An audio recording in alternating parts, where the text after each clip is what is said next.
Hello, my name is Balaji, and I am a second-year bioengineering major. I'm delighted to present our research on modeling the relationship between sleep and cognitive health. In the United States alone, an estimated 200 million people are affected by at least one neurological disorder. Encouraging studies suggest that even people with a genetic predisposition to such disorders can avert cognitive impairment by improvements to their lifestyle. Specifically, quality sleep and physical exercise are linked to a longer lifespan and increased cognitive function. Currently, sleep studies that rely on sleep surveys and EEG recordings have been limited in their ability to track longitudinal changes with quantitative precision. Overcoming this limitation, wearable fitness devices allow for the collection of meaningful physiological and longitudinal data.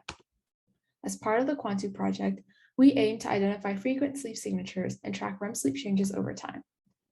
209 volunteers participated in a 3-year tracking study of behavior.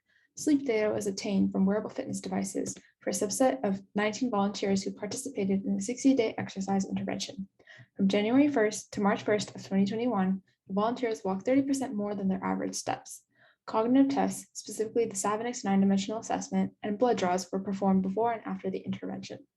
We evaluated changes in REM sleep over time and analyzed the data with the cosigner pi method, a Python application of cosigner-based methods for circadian rhythm detection and analysis. Then we tested for correlation with cognition with the objective of predicting sleeping habits that contribute to cognitive health and identifying whether exercise improves sleep and influences neuroregenerative capabilities. The figures on the left show typical cosigner analysis plots for 2 subjects' REM per day over the intervention period.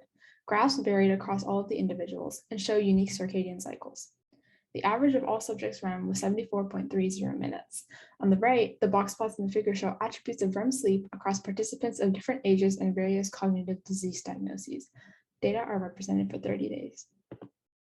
Figure A shows radar plots of 2 subjects' cognitive test scores before and after the intervention with regards to the 9 categories tested.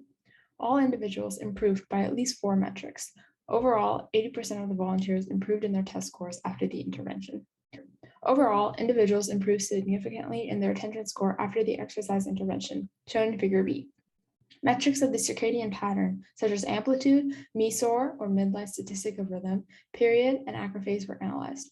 Figure C shows that the acrophase was higher than 5 for the 2 volunteers who decreased in their cognitive test scores and was lower than 5 for all volunteers who increased in their cognitive test scores. While this work highlighted that acrophase and other circadian rhythm metrics may be correlated to changes in cognitive test scores, there was a high diversity in the test score attributes that changed. This supports trying alternative approaches, including more sophisticated frequency analysis of sleep stages. Our modeling of the relationship between sleep and cognitive health shows promising results that disturbances in the circadian rhythm can be potentially restored by exercise. Unique sleep signatures were identified over the course of the study. Using cosigner pi, we were able to map behavioral sleep data with the circadian cycle. Our analysis will help inform controlled genetic circadian rhythm manipulation regarding neurogenesis and experimental studies testing the hypotheses relating sleep quality to enhance neural network activity and cognitive function. Thank you all for listening.